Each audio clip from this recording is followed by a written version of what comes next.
I was fired for burying the man who raised me. The company I'd given 9 years of my life to decided that 4 days of bereavement leave was a fireable offense. They escorted me out of the building with my life in a cardboard box, my access cards deactivated before I even reached the parking lot. They thought that was the end of it. They thought I was disposable. They had no idea I was the only thing holding the entire operation together. And 3 days later, when a $2 million account went up in flames, they called me back, begging. It started, as it always did, with Trevor. "Daniela, can you stay late tonight?" He was standing by my cubicle, that familiar shadow falling over my desk. It was 4:30 p.m. on a Wednesday, the third time this week he'd asked. I could feel the entire office holding its breath, waiting for my answer. For 9 years, my answer had always been yes. I was Daniela Cortez, the Regional Operations Analyst for Nexus One Logistics. At least, that was my title. My real job was being the human server, the one who knew where every digital body was buried, the one who untangled the messes men with MBAs like Trevor created. I built the systems they used. I wrote the protocols they followed. I was the ghost in the machine that kept millions of dollars in cargo moving across the Rocky Mountains every single month. "Of course, Trevor," I said, pulling up the Henderson files. He took credit for my work in meetings with our CEO, Helen Brackmore. I knew it. Everyone knew it. Daniela's on it was his mantra. It was easier than learning how the damn thing actually worked. I didn't mind. The work was the reward. Solving the puzzle, making the pieces fit. That's what my grandfather taught me. Do the work, do it right. The rest is just noise. My phone buzzed, a text from my mom. "Grandpa Elias is asking for you again. The doctors say it might be soon." A knot formed in my gut, cold and tight. He was 87. A World War II vet who'd stormed beaches and then came home to raise me when my parents were killed in a car crash. He was my anchor, the source of my quiet strength, the man who taught me that true commitment wasn't about words, but about showing up. Every day, no matter what. "Everything okay?" Jenna asked from the next cubicle. Her eyes were wide with concern. "Just family stuff," I lied, forcing a smile that felt like cracking plaster. Nothing urgent? But it was urgent. As I worked late into the night, untangling shipping manifests and cross-referencing delivery schedules for the Henderson account, I felt time slipping away. I was optimizing logistics for strangers while the most important person in my life was running out of time. I could hear his voice in my head, gravelly and warm. "I taught you to work hard, but I also taught you to stand up for yourself. Don't let anyone make you small, Daniela." The call came at 2 a.m. I was instantly awake, my heart pounding with a dread I'd been rehearsing for months. "Daniela, honey, it's time." My mother's voice was a thin, steady line. "Grandpa wants to see you." I drove through the silent, sleeping streets of Denver, the city lights a blur. My mind was a split screen, logistics and grief. In the hospital room, Grandpa Elias looked smaller, a pale version of the giant who had hoisted me onto his shoulders as a child. But his eyes were still there, sharp, clear. He squeezed my hand, his grip surprisingly firm. "There's my successful granddaughter," he whispered, his voice a dry rustle. The pride in that sound had been my fuel for 2 decades. "Tell me about work. Are they treating you right?" I told him everything. The Henderson account, the new efficiency protocols I'd designed, the cost savings I'd found. He listened, nodding, asking sharp questions that cut right to the core of the business. Even then, in his final hours, he wanted to know I was winning. His last words to me were a command. "Don't let anyone make you small." He passed away that Thursday. I held his hand. The funeral arrangements fell to me. Of course they did. I was the organizer, the problem solver. I could coordinate flowers, honor guards, and cemetery plots with the same cold efficiency I used for shipping manifests. On Friday morning, I sat in Trevor's office. The air was stale with the smell of old coffee and ambition. "I need to request bereavement leave," I said. I slid the formal paperwork across the polished surface of his desk. It felt like a treaty negotiation. 4 days should be enough. Trevor barely glanced up from his monitor. He was scrolling through something, a flicker of a spreadsheet reflected in his glasses. 4 days seems excessive, Daniela. His voice was flat, bored. "Can't you handle this over a weekend?" I kept my voice even, measured.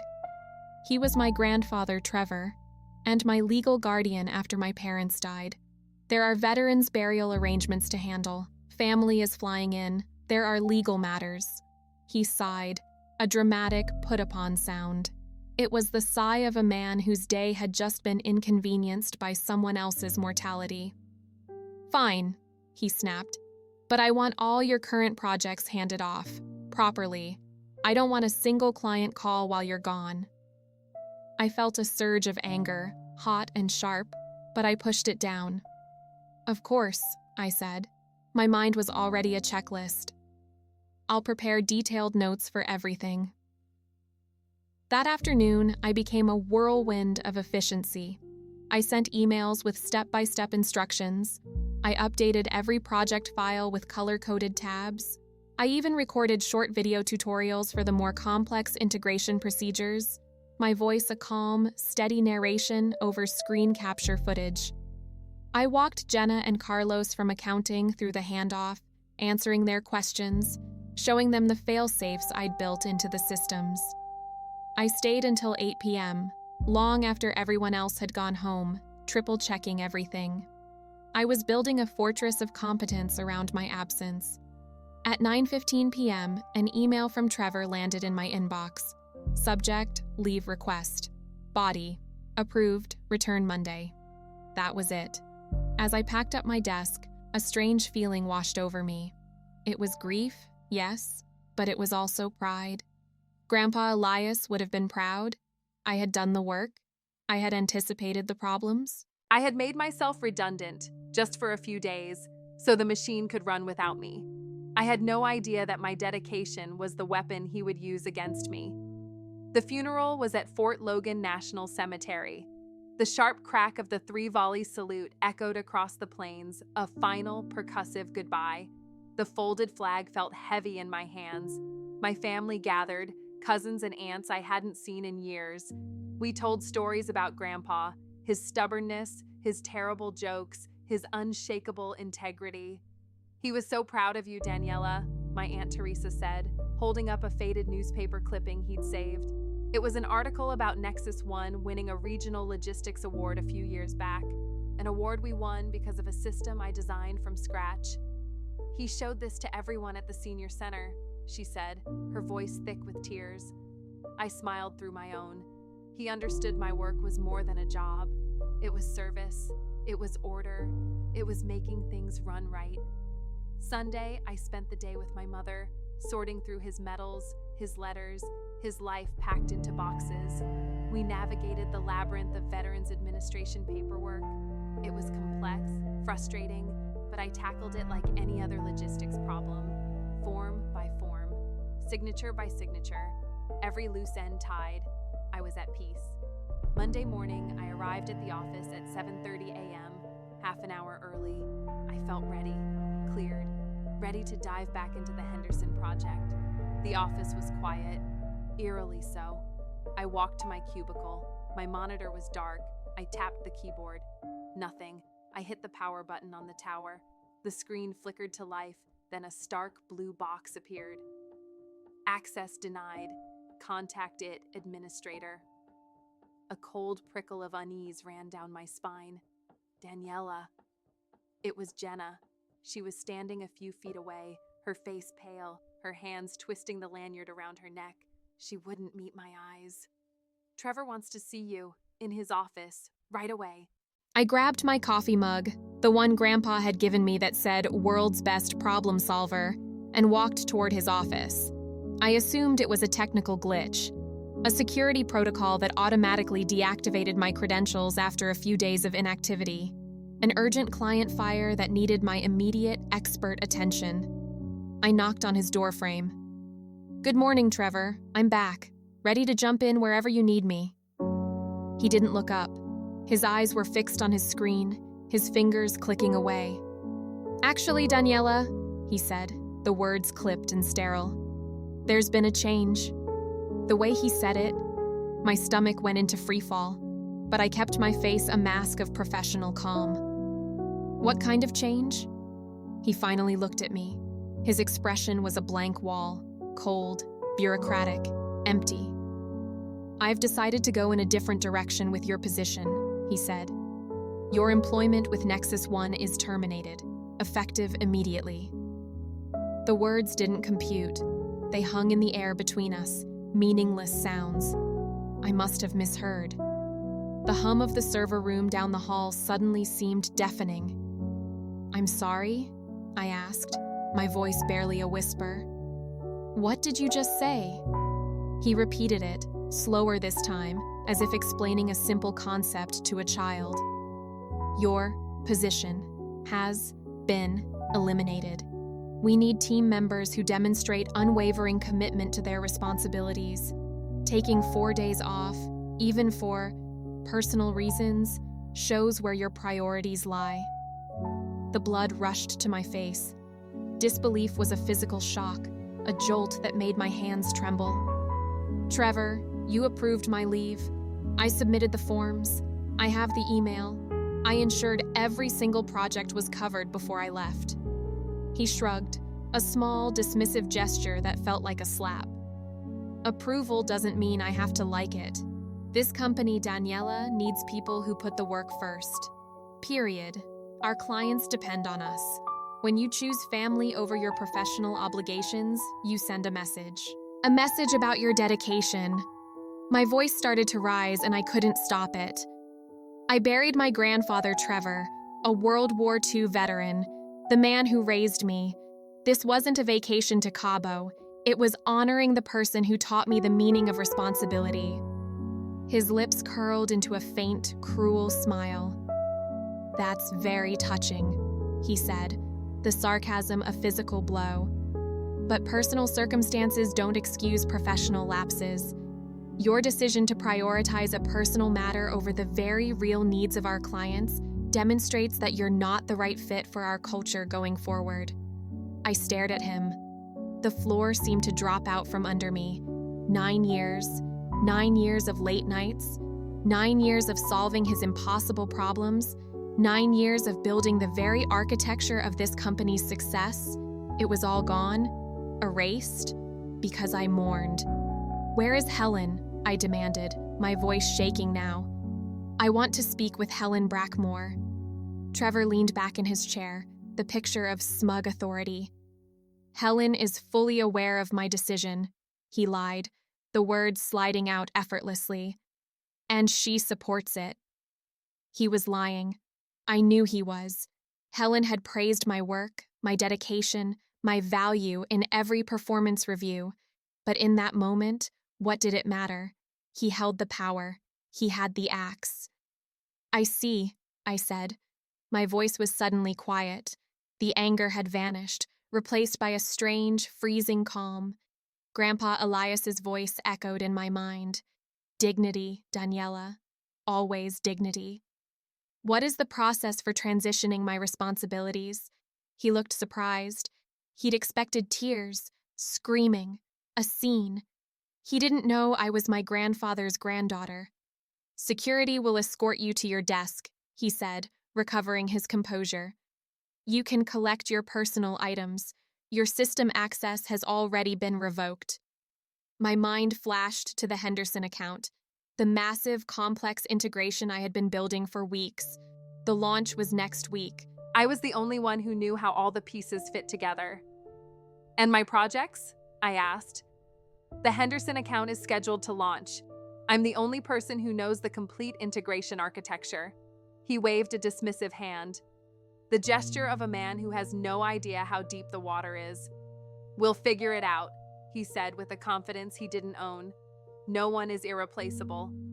I nodded slowly. He had no idea what he had just done. He hadn't just fired an employee.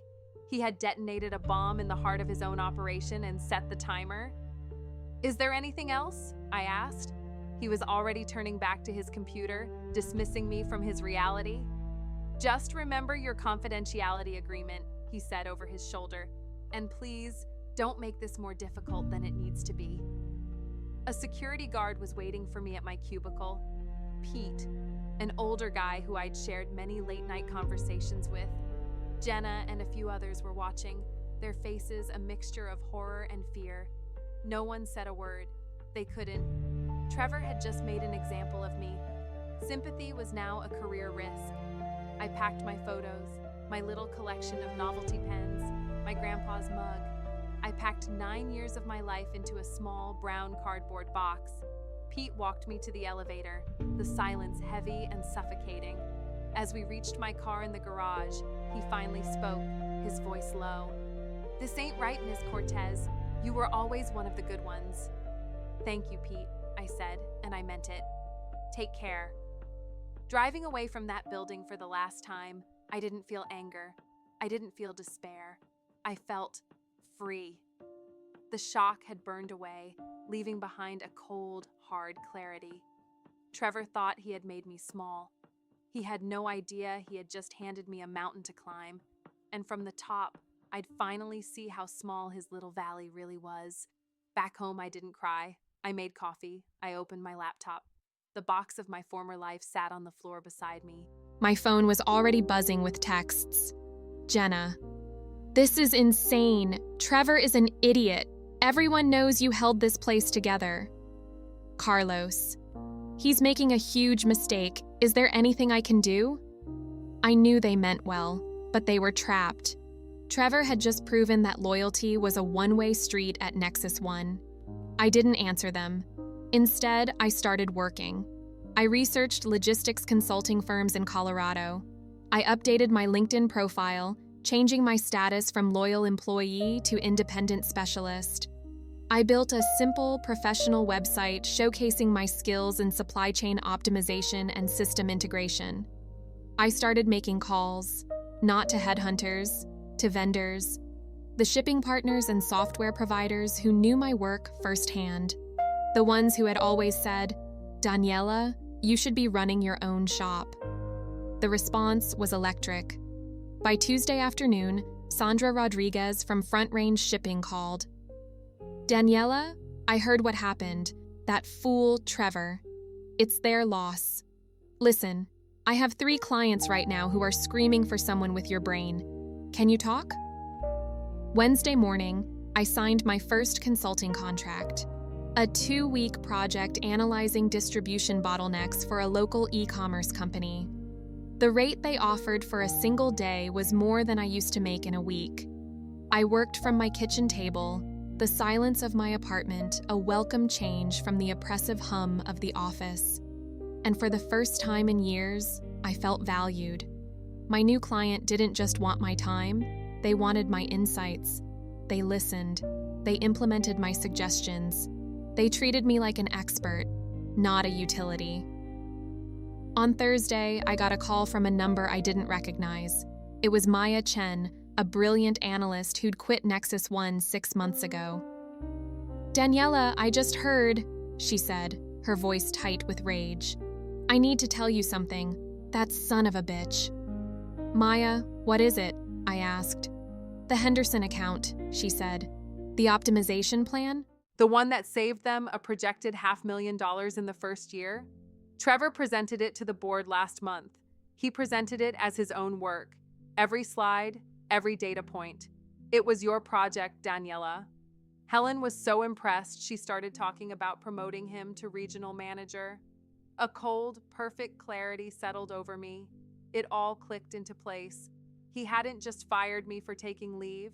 He had fired me to eliminate a witness. He had stolen my work to build his career, and he needed me gone before I could expose him. He called me replaceable, but he'd been building his entire future on my supposedly replaceable mind. "Maya," I said slowly, a smile spreading across my face. I think Trevor just made the biggest mistake of his entire life. The phone started ringing Friday morning.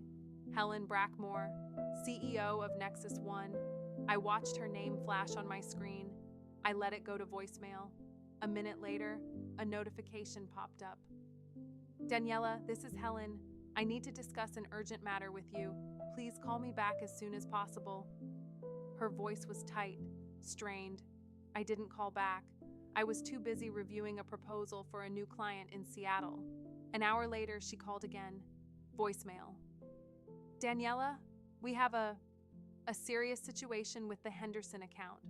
I know what happened with Trevor, but I desperately need your help. The integration is failing. No one here understands the system architecture. Please, call me. I smiled. It was happening, exactly as I knew it would.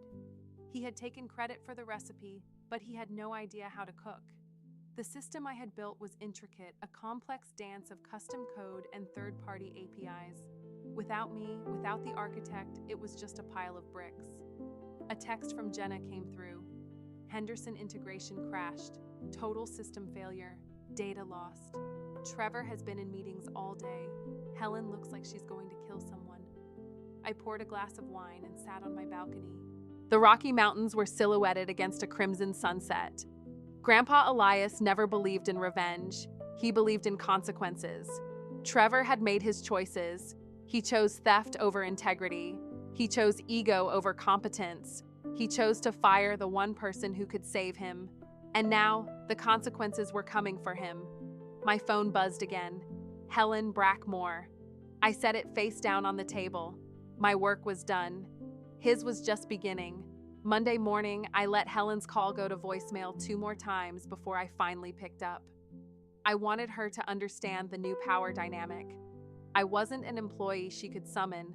I was a consultant she had to court. Daniela, thank you for taking my call, she began. The usual executive polish in her voice was gone, replaced by the raw edge of desperation. We have a critical situation. I took a sip of my coffee, looking out my window at the snow-capped peaks. Of course, Helen. What can I help you with? The words tumbled out of her in a rush. The Henderson account. It's a complete failure. The system crashed Friday night. We've lost their shipping data. 4 of their distribution centers are at a standstill. They're threatening to terminate the contract by the end of the day. A $2 million contract, Daniela.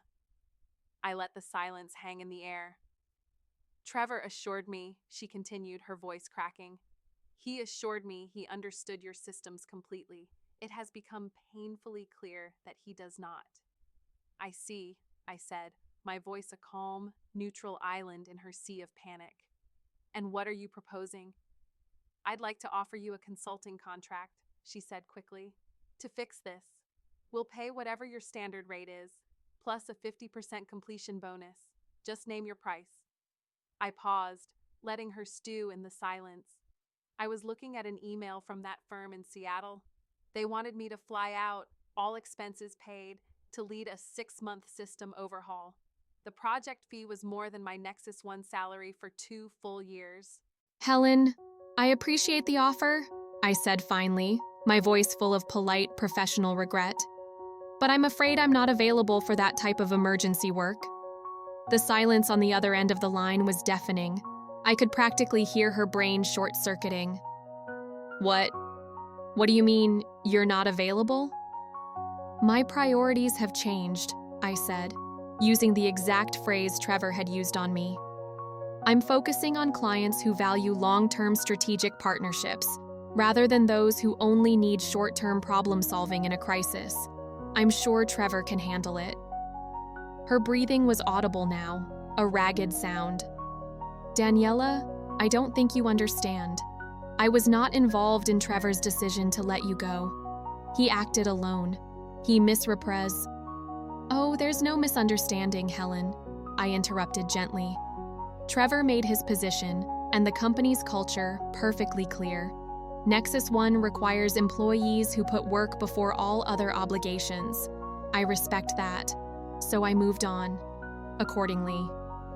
But this isn't employment, she protested, her voice rising. This is a contract.